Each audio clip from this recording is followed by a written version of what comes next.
Yeah, we were just saying off air. Damon Albarn, by the way, ladies and gentlemen, joins us from a car park somewhere in West London. I was just saying, the first time I saw Shame at the Windmill in Brixton really reminded me a bit of seeing Seymour for the first time at the Kennington Oval, the Cricketers. That's it, the Cricketers. Do you remember that?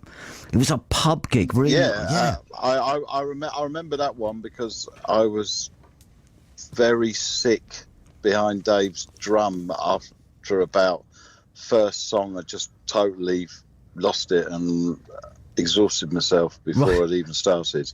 It was, I mean, impressively. I've learned to pace myself, a bit better these days. It was impressively chaotic. I've got to say. Yeah, but it was all over the place. I would say. Yeah, nice of you. Very much. Chaotic's a nice word. Well, you're journalists. We learn to dress things up when we like people. yeah, exactly. Exactly. How are you, mate? Anyway, how are you doing? How you been? I'm good. I've just been sort of getting on with it, really. Yeah. Yeah. Just getting on with it. Just keeping busy.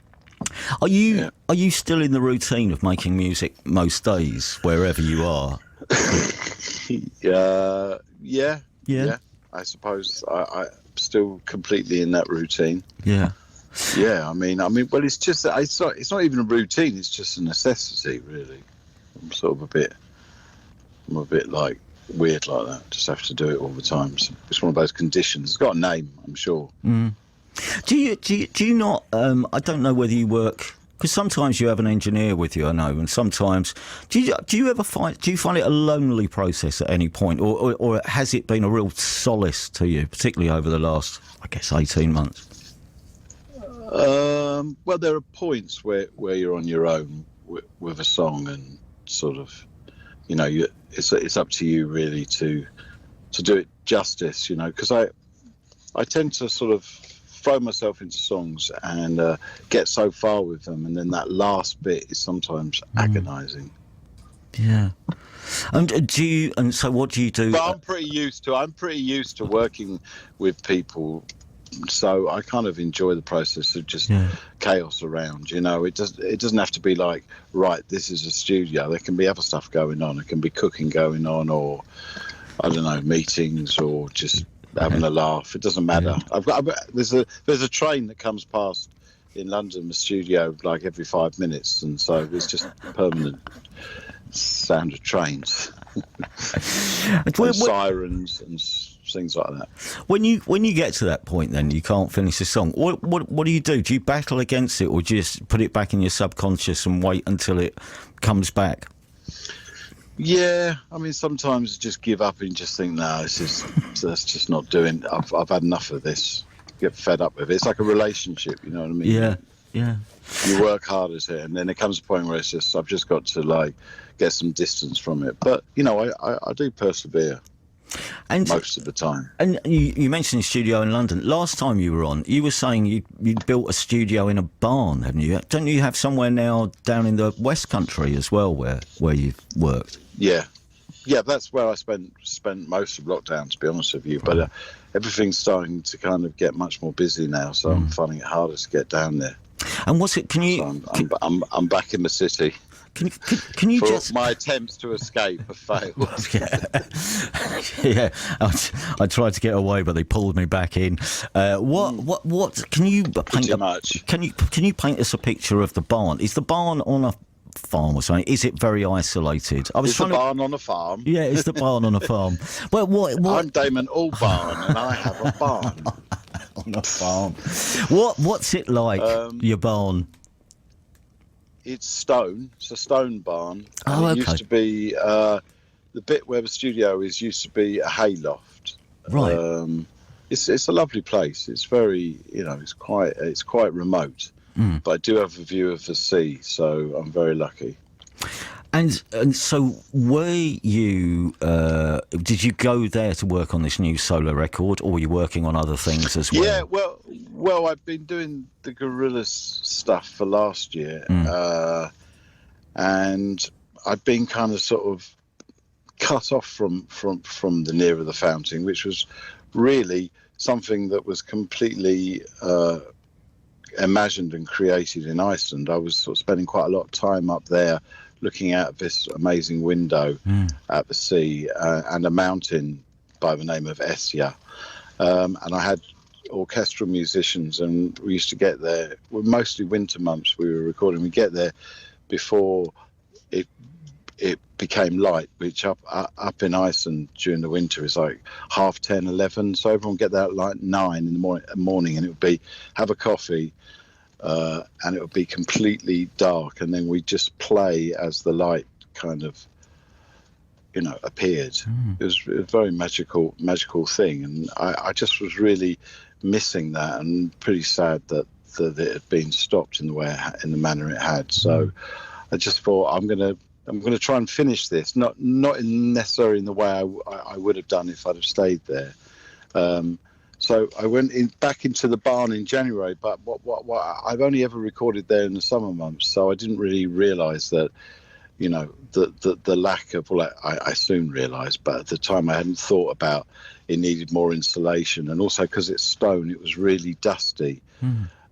So there were three of us, Simon Tong, Mike Smith, myself, and engineer Sam, and we were all in like parkas with missons on and coughing, and it was extreme. It was the most extreme 2 months making a record, and I think it kind of needed to be because the atmosphere of the record is quite sort of unique, I think, for me anyway. Yeah, I mean, it has got that.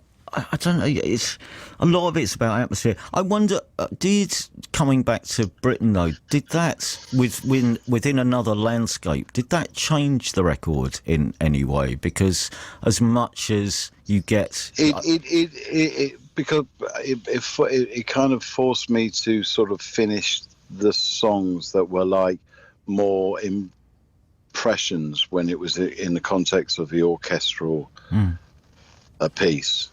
So it became more song orientated. But I think when I get a chance to sort of work with those musicians again, it will expand again. So I think it's kind of it's a record that started one way, morphed into something, and then will morph again at some point. Yeah.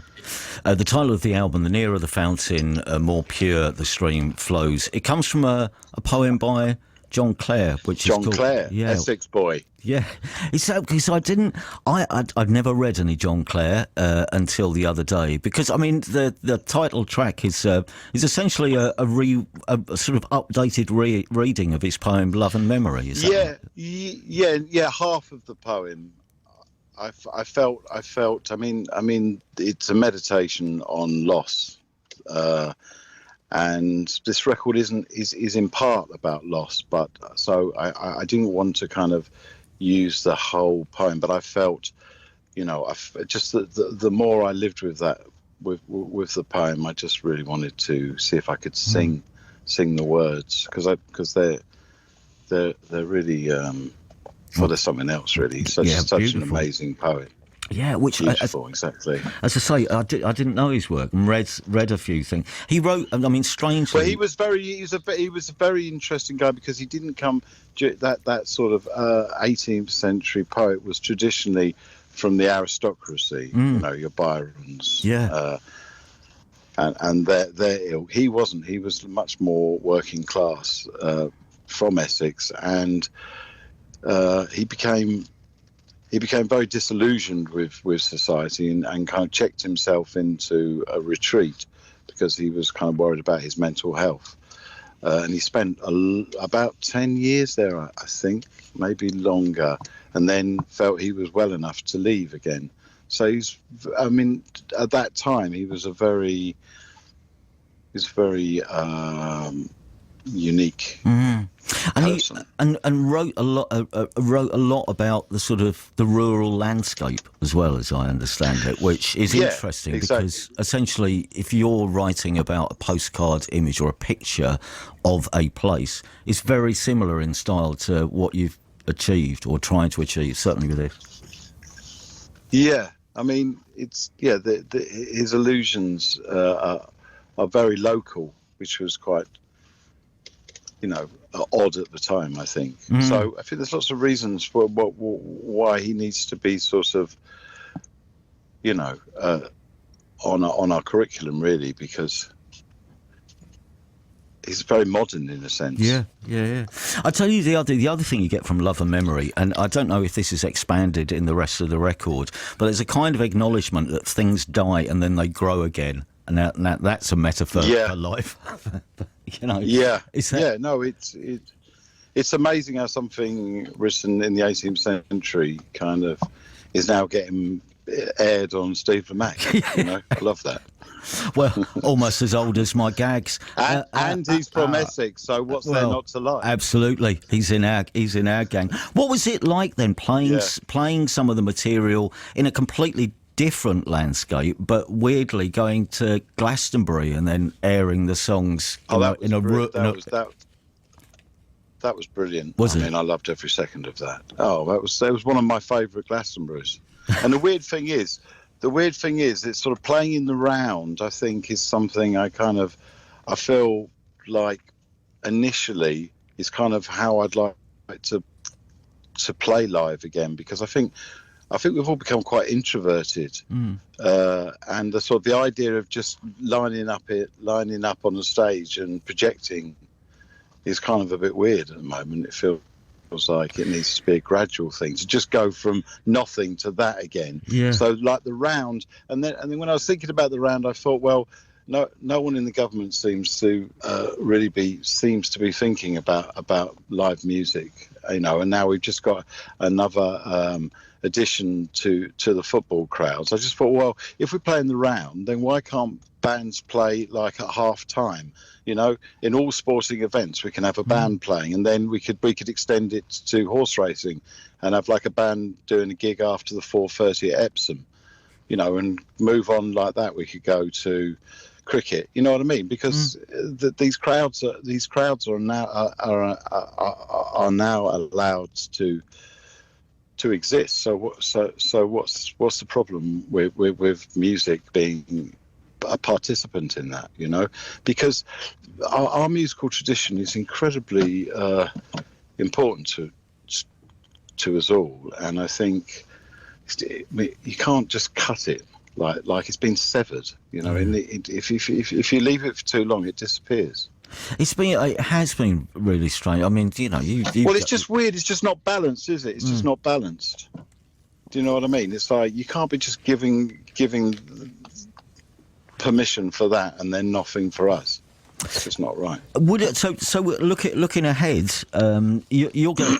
I think you've got a couple of things this year. So would you think of maybe doing, when you take this record out? Are you thinking, wow, there's loads of different possibilities I'd never considered in the way we can perform this album? I think everyone's had time to do a lot of thinking. So I don't know.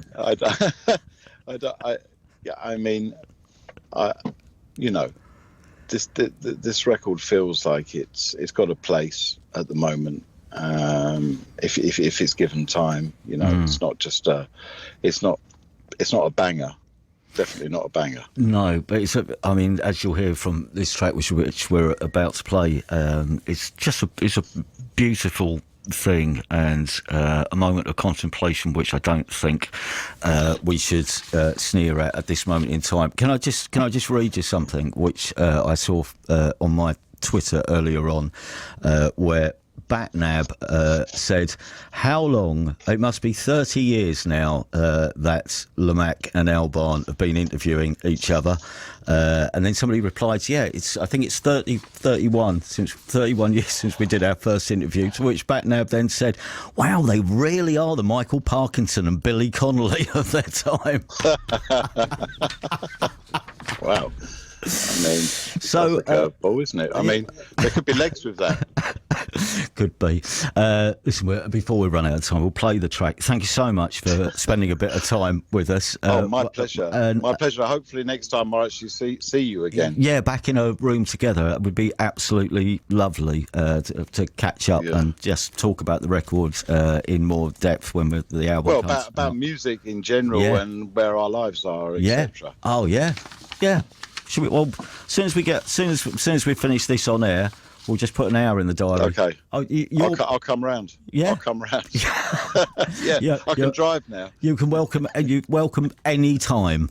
Okay, well I'll be there in about 20 minutes then. So I'll be on. I'll be on air with you in the room. Okay. Okay. All right. See you. I'll see you then. See you about All 6:30. right, Steve. Good luck with security. Cheers mate. All right. Take care. No problem. Bye bye. See you later. Bye bye.